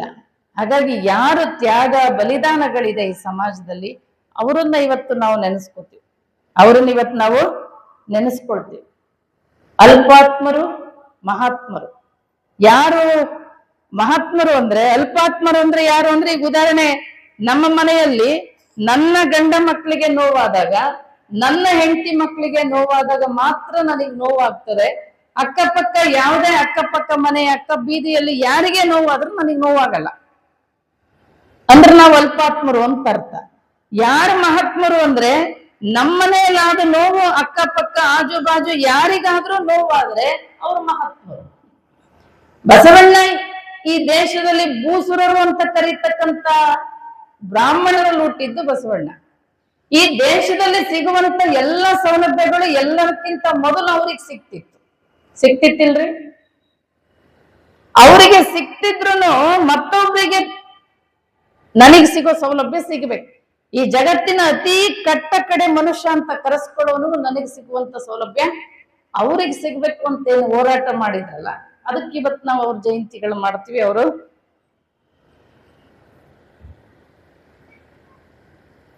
ಆಮೇಲೆ ಮಹಾತ್ಮರ ಬದುಕನ್ನ ನೋಡ್ಬೇಕು ನಾವು, ಹೇಗೆ ಬದುಕಿದ್ರು ಅಂತಕ್ಕಂಥದ್ದು. ಬಸವಣ್ಣನವರು ಕೂಡಲ ಸಂಗಮಕ್ಕೆ ಬರ್ತಾರೆ, ಸುಮಾರು ವರ್ಷಗಳ ಕಾಲ ಅಲ್ಲಿ ಇರ್ತಾರೆ. ಈ ದೇವರ ಧರ್ಮದ ಹೆಸರಿನಲ್ಲಿ ಅನೇಕ ರೀತಿಯ ಪೂಜಾರಿಗಳ ಸುಲಿಗೆಗಳಾಗಿರ್ಬೋದು. ಯಾಕೆಂದ್ರೆ ಬಸವಣ್ಣನ ಜೀವನದಲ್ಲಿ ಹರಿಹರ ಮಹಾಕವಿ ಒಂದು ಘಟನೆಯನ್ನ ಬರೀತಾನೆ. ಏನ್ ಬರೀತಾನೆ ಅಂದ್ರೆ, ಈ ಮಕರ ಸಂಕ್ರಾಂತಿಯ ದಿನ, ಇವತ್ತು ಕೂಡಲ ಸಂಗಮದಲ್ಲಿ ಸಂಕ್ರಾಂತಿ ದಿನ ಸುಮಾರು 1000 ಜನ ಅಲ್ಲಿ ನೀರ್ನಲ್ಲಿ ಮುಳುಗ್ಲಿಕ್ಕೆ ಲಕ್ಷಾಂತರ ಜನ ಬಂದಿರ್ತಾರೆ. ಆ 2 ನದಿಗಳ ಕೂಡಿರೋ ಜಾಗ ಅಂತೇಳಿ. ಒಬ್ಬ ಯಾರೋ ಹಳ್ಳಿ ರೈತ ಎತ್ತಿನ ಗಾಡಿ ಅಂತೀರ ಏನಂತೀರ, ಚಕಡಿ ಅಂತೀರ, ಆ ಚಕಡಿ ಕಟ್ಕೊಂಡು ತನ್ನ ಹೆಂಡತಿ ಮಕ್ಕಳನ್ನೆಲ್ಲ ಕೂಡಿಸ್ಕೊಂಡು ಕೂಡಲ ಸಂಗಮಕ್ಕೆ ಬರ್ತಿರ್ತಾನೆ. ಬರುವಾಗ ಏನಾಗ್ತದೆ, ಅವನ ಎತ್ತಿನ ಗಾಡಿ ಬಂಡಿ ಚಕಡಿ ಗಾಲಿಗೆ ಒಂದು ಬೆಕ್ಕು ಸಿಕ್ಕಿ ಸತ್ತೋಗ್ಬಿಡ್ತದೆ. ಬೆಕ್ಕತ್ಯ ಮಹಾಪಾಪ ಅಂತಾರೆ. ಬೆಕ್ಕು ಸಿಕ್ಕಿ ಸತ್ತೋಗ್ಬಿಡ್ತು, ಏನಾಗ್ತದೆ ಏನೋ ನನ್ನ ಮನೆತನಕ್ಕೆ ಅಂತ ಹೇಳಿ ಬಂದ್ ಏನ್ ಮಾಡ್ತಾನೆ, ಒಬ್ಬ ಪೂಜಾರಿನ ಕೇಳ್ತಾನೆ, ನಾನು ಈ ರೀತಿ ಬರ್ಬೇಕಾದ್ರೆ ಅದು ಯಾರೋ ಓಡ್ ಬಂದು ಒಂದು ಬೆಕ್ಕು ಸಿಕ್ಕಿ ನನ್ನ ಚಕಡಿ ಗಾಲಿಗೆ ಸತ್ತೋಗ್ಬಿಡ್ತು, ಇದರಿಂದ ನನಗೆ ಏನಾದ್ರು ತೊಂದರೆ ಆಗ್ತದ ಅಂತ ಕೇಳ್ದ. ಅದಕ್ಕೆ ಪೂಜಾರಿ ಹೇಳ್ದ, ಅಯ್ಯೋ ಅಯ್ಯೋ, ಬೆಕ್ಕತ್ತೆ ಅಂದ್ರೆ ಮಹಾಪಾಪ ಅಂದ. ಬೆಕ್ಕತ್ತೆ ಅಂದ್ರೆ ಮಹಾಪಾಪ. ಮತ್ತೆ ಇದರಿಂದ ಪರಿಹಾರ ಏನು? ನನಗೇನು ತೊಂದರೆ ಆಗ್ಬಾರ್ದು, ಏನ್ ಮಾಡಿದ್ರೆ ಪರಿಹಾರ ಆಗ್ತದೆ? ಅದಕ್ಕೆ ಅವ ಹೇಳ್ದ, ನೀನು ಬಂಗಾರದ ಬೆಕ್ಕನ್ನ ಮಾಡಿ ದಾನ ಮಾಡ್ಬೇಕು. ಅದು ಯಾರಿಗೆ? ನನಗೆ ಬಂಗಾರದ ಬೆಕ್ಕನ್ನ ಕೊಡ್ಬೇಕು. ಅಯ್ಯೋ, ನಾನು ಬಡವ, ಬರುವಕ್ಕಾದ್ರೇನೆ ಸಾಲ ಸೋಲ ಮಾಡ್ಕೊಂಡು ಬಂದಿದ್ದೀನಿ, ನನಗೆ ಬಂಗಾರದ ಬೆಕ್ಕು ಕೊಡೋ ಶಕ್ತಿ ಇಲ್ಲ. ಹೌದಾ, ಹಂಗಾರೆ ಬೆಳ್ಳಿ ಬೆಕ್ಕು ಕೊಡು ಅಂದ. ಇಲ್ಲ, ನನಗೆ ಬೆಳ್ಳಿ ಬೆಕ್ಕು ಕೊಡ್ಲಿಕ್ಕಾಗಲ್ಲ, ಹಂಗಾರೆ ನಿರ್ವಂಶ ಆಗ್ತದೆ, ಹೋಗು ಅಂದ. ಈ ಘಟನೆಯನ್ನ ನೋಡಿ ಆತನನ್ನ ಬಸವಣ್ಣವರು ಕರೀತಾರೆ. ಕರೆದ ಹೇಳ್ತಾರೆ, ಎಲವ ಪಾಪ ಕರ್ಮವ ಮಾಡಿದವನೇ, ಎಲವ ಬ್ರಹ್ಮಹತ್ಯವ ಮಾಡಿದವನೇ, ಒಮ್ಮೆ ಶರಣೆನ್ನೆಲ್ಲವು ಓರ್ವನ್ಗೆ ಸರ್ವ ಪ್ರಾಯಶ್ಚಿತ್ತಕ್ಕೆ ಒನ್ನ ಪರ್ವತಂಗಳಾದರೂ ಸಾಲವು. ನೀವೇನೋ ಶ್ರೀಮಂತರು, ನಿಮ್ ಕೈಯಲ್ಲಿ ಒಂದು ಬೆಕ್ಕು ಸಿಕ್ಕಿ ಸತ್ತೋಯ್ತು, ಬೆಕ್ಕು ದಾನ ಕೊಟ್ರಿ ಅಂತ ಇಟ್ಕೊಳ್ರಿ. ಒಂದ್ ವೇಳೆ ನಿಮ್ ಕೈಲಿ ಆನೆನೇ ಸಿಕ್ಕಿ ಸತ್ತೋದ್ರೆ ಸರ್ವ ಪ್ರಾಯಶ್ಚಿತ್ತಕ್ಕೆ ಒನ್ನ ಪರ್ವತಂಗಳಾದರೂ ಸಾಲು, ಓರ್ವನ್ಗೆ ಶರಣೆನ್ನು ಕೂಡಲ ಸಂಗಮ ದೇವನ್ಗೆ. ಬಸವಣ್ಣರು ಹೇಳಿದ್ದು ನಿಜವಾಗ್ಲೂ ದೇವರು ಎದಕ್ ಒಲಿತಾನೆ ಅಂದ್ರೆ ಇಂತೆಲ್ಲ ಮೂಢನಂಬಿಕೆಗಳನ್ನ ಮಾಡಿದ್ರೆ ನೀವು ಇಂಥವೆಲ್ಲ ಅರಕೆ ಹೊತ್ಕೊಂಡ್ರು ದೇವ್ರು ಒಲಿಯೋದಿಲ್ಲ. ದೇವ್ರು ಒಲಿಯೋದು ಎದಕ್ಕೆ? ಕಳಬೇಡ. ಎಷ್ಟು ಸರಳವಾಗಿ ಹೇಳಿದ್ರು. ದೇವ್ರು ಎದಕ್ ಒಲಿತಾನೆ? ಕಳಬೇಡ, ಕೊಲಬೇಡ, ಹುಸಿಯ ಮುಡಿಯಲು ಬೇಡ, ಮುನಿಯಬೇಡ, ಅನ್ಯರಿಗೆ ಅಸಹ್ಯ ಪಡಬೇಡ, ತನ್ನ ಬಣ್ಣಿಸಬೇಡ, ಇದಿರು ಅಳಿಯಲು ಬೇಡ. ಇದೇ ಅಂತರಂಗ ಶುದ್ಧಿ, ಇದೇ ಬಹಿರಂಗ ಶುದ್ಧಿ, ಇದೇ ನಮ್ಮ ಕೂಡಲ ಸಂಗಮ ದೇವರನ್ನು ಒಲಿಸುವ ಪರಿ. ದೇವರನ್ನು ಒಲಿಸುವ ಪರಿ ಯಾವುದು? ನಮ್ಮಲ್ಲಿರ್ತಕ್ಕಂಥ ದುಷ್ಟ ಗುಣಗಳನ್ನ ಬಿಡ್ತಕ್ಕಂಥದ್ದು. ಆಸೆ, ಆಮಿಷ, ರೋಷ, ಹರುಷ, ವಿಷಯ, ಕುಟಿಲ, ಕುಹಕ, ಕ್ಷುದ್ರ, ಮಿಥ್ಯ, ಇವನ್ನೆಲ್ಲ ನಾಲಿಗೆಯ ಮೇಲಿಂದ ತೆಗೆದು ಕಳೆಯಯ್ಯ ಅಂತ. ಯಾಕಂದ್ರೆ ಇವು ನಿನ್ನ ಹತ್ರಕ್ಕೆ ಬರ್ಲಿಕ್ಕೆ ಬಿಡೋದಿಲ್ಲ. ನಾವೇನಾದ್ರೂ ದೇವರಿಗೆ ಅರಕೆ ಹೊತ್ಕೊಂಡ್ರೆ ನನಗೆ ಈ ದುಷ್ಟ ಗುಣಗಳನ್ನ ಬಿಡ್ತೀನಿ ಅಂತ ಅರಕೆ ಹೊತ್ಕೋಬೇಕು. ಒಂದೊಂದ್ಸರಿ ಅರಕೆ ಹೊತ್ಕೊಂಡಾಗ ನೀವು ನಾ ಹೇಳಿದ್ನಲ್ಲ, ಈ ಜಗತ್ನಲ್ಲಿ ಇರೋದೆಲ್ಲ ದೇವ್ರದೇ, ಕೊಡ್ಲಿಕ್ಕೆ ನಾವೇನು ತಂದಿಲ್ಲ. ಅವನದೇ ತಗೊಂಡು ಅವನಿಗೇನ್ ಕೊಡೋದು ಬೇಕಿಲ್ಲ. ಅವನಿಗೆ ಕೊಡ್ಬೇಕಾಗಿರೋದೇನು, ನಾವು ಬಿಡ್ಬೇಕಾಗಿರೋದೇನು ಅಂತ ಹೇಳಿದ್ರೆ, ನಾನು ಇನ್ನು ಮೇಲಿಂದ ಸುಳ್ಳು ಹೇಳಲ್ಲ ಅಂತ ಹರಕೆ ಹೊತ್ಕೋಬೇಕು. ಇನ್ನೊಬ್ರಿಗೆ ಮೋಸ ಮಾಡೋದಿಲ್ಲ ಅಂತ ಹರಕೆ ಹೊತ್ಕೋಬೇಕು. ಇನ್ನೊಬ್ರಿಗೆ ವಂಚನೆ ಮಾಡೋದಿಲ್ಲ ಅಂತ ಹರಕೆ ಹೊತ್ಕೋಬೇಕು. ಇನ್ನೊಬ್ಬರ ಬಗ್ಗೆ ಹಗುರವಾಗಿ ಮಾತಾಡೋದಿಲ್ಲ, ಚಾಡಿ ಹೇಳೋದಿಲ್ಲ, ಇಂಥವನ್ನ ಹರಕೆ ಹೊತ್ಕೋಬೇಕು. ಆಸೆ, ಆಮಿಷ, ರೋಷ, ಹರುಷ, ವಿಷಯ, ಕುಟಿಲ, ಕುಹಕ, ಕ್ಷುದ್ರ, ಮಿಥ್ಯ, ಇವನ್ನೆಲ್ಲ ನಾಲಿಗೆಯ ಮೇಲಿಂದ ತೆಗೆದು ಕಳೆಯಯ್ಯ. ಅದೇಕೆಂದರೆ ನಿಮ್ಮತ್ತಲೆನ್ನ ಬರಲೀಯವು. ಈ ದುಷ್ಟ ಗುಣಗಳೇನಿದಾವಲ್ಲ ಅವು ದೇವ್ರ ಹತ್ರಕ್ಕೆ ಹೋಗ್ಲಿಕ್ಕೆ ಬಿಡೋದಿಲ್ಲ.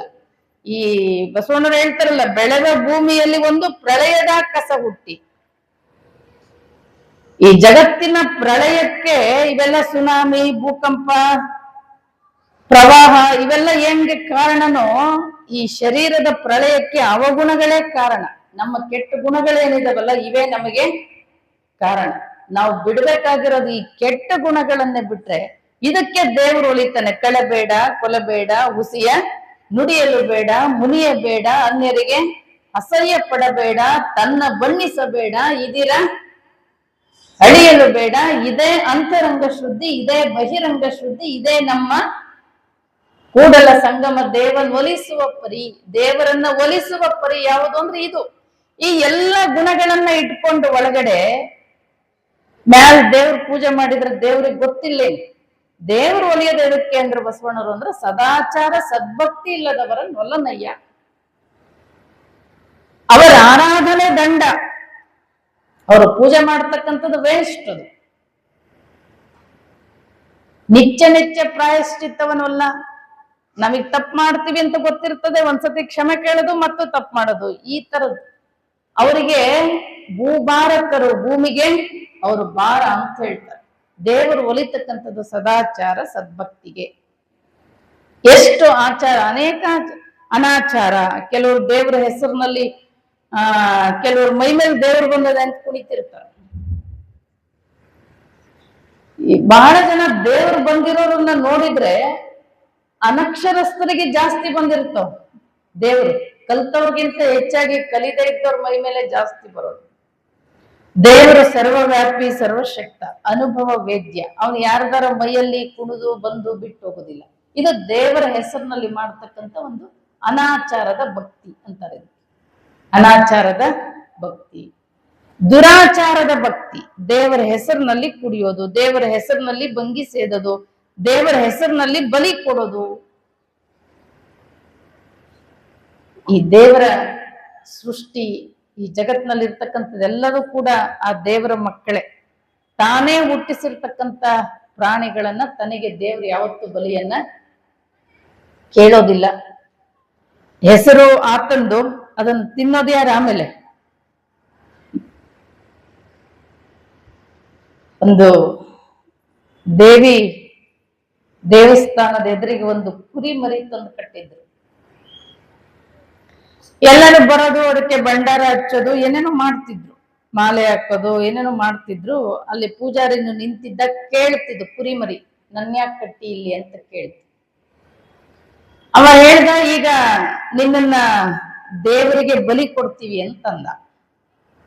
ದೇವರಿಗೆ ನಿನಗೆ ಬಲಿ ಕೊಡ್ತೀವಿ. ಕುರಿಮರಿ ಕೇಳ್ತು, ನನ್ಯಾಕ್ ಕೊಡ್ತೀವಿ ಬಲಿ? ಇವ ಪೂಜಾರಿ ಹೇಳ್ದ, ಈಗ ನೀನು ಬಲಿ ಕೊಟ್ರು ನೀನು ನೇರವಾಗಿ ಸ್ವರ್ಗಕ್ಕೆ ಹೋಗ್ತೀಯ ಅಂದ. ಬಲಿ ಕೊಟ್ರು ನೇರವಾಗಿ ಸ್ವರ್ಗಕ್ಕೆ ಹೋಗ್ತೀಯ. ಕುರಿಮರಿ ಹೇಳ್ತು, ನನಗೆ ಏನು ಭಗವಂತನ ಸೃಷ್ಟಿ ಇದೆ ಅಲ್ಲ, ಇದು ಭೂಮಿ, ಇದೇ ನನಗೆ ಸ್ವರ್ಗ. ಆ ಸತ್ತ ನಂತರ ಸಿಗೋ ಸ್ವರ್ಗ ನನಗ್ ಬೇಡ. ಮನುಷ್ಯ ನೀನ್ 100 ವರ್ಷ ಬದುಕಕ್ ಬಂದಿ, ನಾ ಏನೋ ಕೆಲವೊಂದ್ 10-15 ವರ್ಷ ಬದುಕಕ್ ಬಂದಿನಿ, ನನಗೂ ಒಂದಿಷ್ಟು ಇಲ್ಲಿ ಬದುಕ್ಬೇಕು ಅಂತ ಆಸೆ ಐತೆ, ನನ್ನನ್ನ ಬದುಕಕ್ಕೆ ಬಿಡು ಅಂತ ಕೇಳ್ತದು ಕುರಿಮರಿ. ಆ ಸತ್ತ ನಂತರ ಸಿಗೋ ಸ್ವರ್ಗ ಬೇಡ, ಇದೇ ನನಗೆ ಸ್ವರ್ಗ ಅಂತ ಹೇಳ್ತದು. ಅದಕ್ಕೆ ಇವ ಪೂಜಾರಿ ಅಂದ, ನಿನಗ್ ಸ್ವರ್ಗ ಬೇಡ ಆದ್ರೆ ನಮಗ್ ಬೇಕಲ್ಲ ಅಂದವ. ಸ್ವರ್ಗ ನಿನಗ್ ಬೇಡ ಆದ್ರೆ ನಮಗ್ ಬೇಕಲ್ಲ ಅಂದ. ಅದಕ್ಕೆ ಕುರಿಮರಿ ಹೇಳಿತು, ಸ್ವರ್ಗ ನಿನಗ್ ಬೇಕಾದ್ರೆ ನೀ ಹೋಗಲ್ಲ,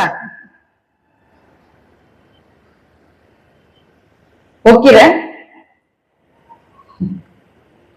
ನೀವ್ಯಾರ ಹೋಗ್ತೀರೇನ್ರಿ? ನಮ್ಮ ಅರಕೆಗಳು ಎಷ್ಟ್ ಚಂದ, ಏನ ದೇವರಿಗೂ ದಿಶಾಬುಲ್ ಮಾಡ್ತೀವಿ ನಾವು. ಇವ್ರು ಅರಕೆ ಹೊತ್ಕೋತಾರ, ಏನ್ ನನ್ನ ತಲೆ ಮೇಲೆ ನಾವು ಕೂದ್ಲಾ ಕೊಡ್ತೀನಿ ಅಂತ ಅರಕೆ ಹೊತ್ಕೋತಾರ. ಯಾರ ನಂದೊಂದು ಕಣ್ಣು ಕೊಡ್ತೀನಿ ಅಂತ ಅರಕೆ ಹೊತ್ಕೊಳಲ್ಲ, ನಂದೊಂದು ಕೈ ಕೊಡ್ತೀನಿ ಅಂತ ಅರಕೆ ಹೊತ್ಕೊಳಲ್ಲ, ನಂದೊಂದು ಕಾಲು ಎಂದ್ರೆ ಅರಕೆ ಹೊತ್ಕೊಂಡಿರೇನ್? ಕೂದ್ಲಾ ಕೊಡ್ತೀನಿ ಅಂತ ಅರಕೆ ಹೊತ್ಕೋತೀರಿ, ಯಾಕೆ ಅವ್ ಕತ್ತರಿಸ್ರಿ ಮತ್ತೆ?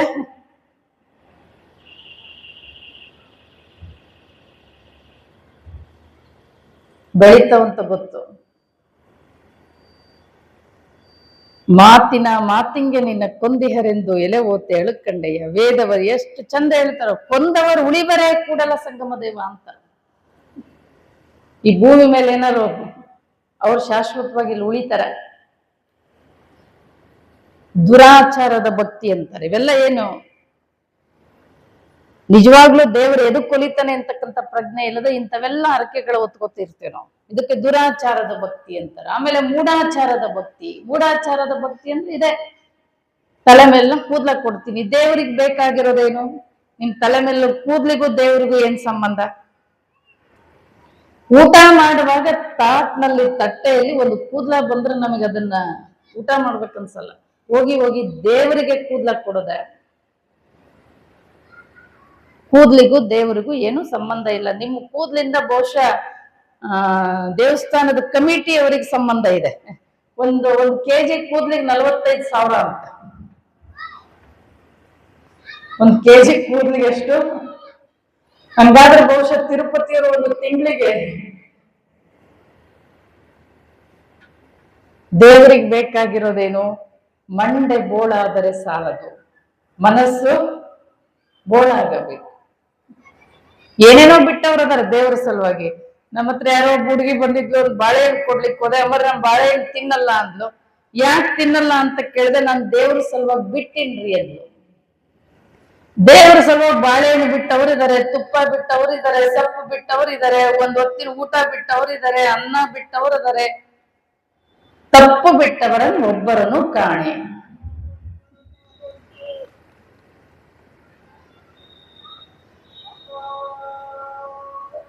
ದೇವ್ರು ಎದಕ್ಕೆ ಹೊಲಿತಾನೆ? ತಪ್ಪು ಬಿಟ್ಟವ್ರಿಗೆ ಹೊಲಿತಾನೆ. ಇವ್ಯಾವ ವಸ್ತುಗಳನ್ನು ಬಿಡ್ಲಿಕ್ಕೆ ಅವ್ಯಾವು ನಮ್ಮವು ಅಲ್ಲ. ನಾವು ಖಾಲಿ ಕೈಯಾಗಿ ಬಂದೀವಿ, ಖಾಲಿ ಕೈಯಲ್ಲಿ ಹೋಗ್ತೀವಿ. ನೀವೇನ್ ಅರಕೆ ಹೊತ್ಕೋತೀರಿ ಅವೆಲ್ಲ ಅವನ್ ಕೊಟ್ಟವೆ. ಅವನ್ ಕೊಟ್ಟಿದ್ದು ಅವನಿಗೇನ್ ಕೊಡೋದು?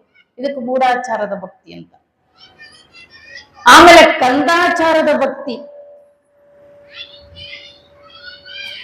ಕೆಲವು ಮೂಢನಂಬಿಕೆಗಳನ್ನು ಮಾಡ್ತೀವಿ, ಯಾಕೆ ಮಾಡ್ತೀವಿ ಅಂತ ವಿಚಾರ ಮಾಡೋದಿಲ್ಲ. ಬಸವಣ್ಣ ನಮಗ್ ಕಲಿಸ್ಕೊಟ್ಟಿದ್ದೇನೆ, ಒಂದಿಷ್ಟು ಸ್ವತಂತ್ರವಾಗಿ ವಿಚಾರ ಮಾಡ್ರಿ. ಯಾರೇ ನಿಮ್ಮ ಅತ್ತೆ ಮಾಡ್ಕೊಂಡ್ ಬಂದಿರ್ಲಿ, ಅಥವಾ ನಿಮ್ಮ ಮಾವ ಮಾಡ್ಕೊಂಡ್ ಬಂದಿರ್ಲಿ, ನಿಮ್ಮ ಅಜ್ಜ ಮುತ್ತಜ್ಜ ಮಾಡ್ಕೊಂಡ್ ಬಂದಿರ್ಲಿ, ಅವ್ರು ಯಾಕೆ ಅವಾಗ ಮಾಡ್ತಿದ್ರು, ಈಗ ನಾವ್ ಯಾಕೆ ಮಾಡ್ತಾ ಇದೀವಿ? ಮೊದಲೆಲ್ಲ ನಮ್ಮ ಮುದುಕಿರು ರಾತ್ರಿ ಹೊತ್ತು ಕಸ ಗುಡಿಸ್ಬಾರ್ದು ಅಂತಿದ್ರು. ರಾತ್ರಿ ಕಸ ಗುಡಿಸಬಾರ್ದು, ಕಸ ತೆಗೆದು ಹೊರಗಡೆ ಚೆಲ್ಲಬಾರ್ದು, ಅದು ಲಕ್ಷ್ಮಿ ಅಂತಿದ್ರಿಲ್ರಿ. ಅವತ್ ಕರೆಂಟ್ ಇರ್ಲಿಲ್ಲ. ರಾತ್ರಿ ಹೊತ್ತೇನಾದ್ರೂ ಒಂದು ಮೂಗಿನ ನತ್ತೋ ಅಂತ ಏನಾದ್ರು ಬೆಲೆ ಬಾಳುವಂತದ್ದು ಅಕಸ್ಮಾತ್ ಕೆಳಗಡೆ ಉದ್ರಿತ್ತು ಅಂದ್ರೆ ಅದನ್ನ ಕಸ ಗುಡಿಸಿ ಕಸ ಎತ್ತಿ ಹೊರಗಡೆ ಬಿಸಾಕಿದ್ರೆ ಬೆಲೆ ಬಾಳೋ ವಸ್ತು ಮನೆಯಿಂದ ಹೊರಗೆ ಹೋಗಬಾರ್ದು ಅನ್ನೋ ಕಾರಣಕ್ಕಂಗಂತಿದ್ರು. ಇವತ್ತು ಕರೆಂಟ್ ಬಂದವೆ, ನಮಗೇನಾದ್ರೂ ಅಕಸ್ಮಾತ್ ಬಿದ್ರೆ ಕಾಣುತ್ತೆ. ಕೆಲವು ಇಂದಿನ ಮೂಢನಂಬಿಕೆಗಳು ಯಾವುದೋ ಈ ತರದೊಂದು ಕಾರಣಕ್ಕೆ ಬರ್ತಿದ್ವು. ಅದನ್ನೇ ಅವ್ರು ಮಾಡ್ತಾರೆ ಅಂತ ನಾವು ಮಾಡೋದೇನಿದೆ ಅಲ್ಲ, ಇದಕ್ಕೆ ಕಂದಾಚಾರದ ಭಕ್ತಿ ಅಂತ. ಯಾರೋ ಒಬ್ಬ ಗೋಕರ್ಣ ಮುರುಡೇಶ್ವರಕ್ಕೆ ಹೋಗಿದ್ದ, ಸಮುದ್ರದಲ್ಲಿ ಸ್ನಾನ ಮಾಡ್ಬೇಕು ಅಂತ ಹೋದ. ಕೈಯಲ್ಲಿ ಏನ್ ಮಾಡಿದ್ದ, ಒಂದು ಚರಗಿ ತಗೊಂಡೋಗಿದ್ದ, ಚಂಬು ತಗೊಂಡೋಗಿದ್ದ ಸ್ನಾನ ಮಾಡ್ಬೇಕು ಅಂತ. ಅಲ್ಲಿ ಜೋರಾಗಿ ಗಾಳಿ ಬೀಸ್ತಿತ್ತು, ಅಲೆಗಳು ಏನ್ ಮಾಡ್ತಿದ್ವು ಅಂದ್ರೆ ಜೋರಾಗಿ ಬಂದ ದಡಕ್ಕೆ ಅಪ್ಪಳಿಸ್ತಾ ಇದ್ವು. ವಿಚಾರ ಮಾಡ್ದ, ಇನ್ನ ಸ್ನಾನ ಮಾಡಿದ್ರೊಳಗೆ ಚರಿಗೆ ಕೊಚ್ಕೊಂಡೇ ಹೋಗ್ಬಿಡ್ತದೆ, ಚರಿಗೆ ಬೇಡ ಚಂಬು ಬೇಡ ಅಂತ ಹೇಳಿ ಏನ್ ಮಾಡ್ದ, ಏನು ದಡದಲ್ಲಿ ಉಸುಗು ಮರಳಿತ್ತಲ್ಲ ಅಲ್ಲಿಟ್ಟ. ಮತ್ ನಾವ್ ಸ್ನಾನ ಮಾಡಿ ಬರೋದ್ರೊಳಗೆ ಯಾರು ತಗೊಂಡೋದವ್ರು ಅಂತ ಏನ್ ಮಾಡ್ದ, ಮರಳಿನ ಗುಂಡಿ ತೋಡ್ದ, ಅಲ್ಲಿ ಇದನ್ನ ಚರಗಿ ಇಟ್ಟ, ಮುಚ್ಚಿದ, ಅಲ್ಲೊಂದಿಷ್ಟೇನೋ ಸಪ್ಪು ಬೆಳೆದಿತ್ತು.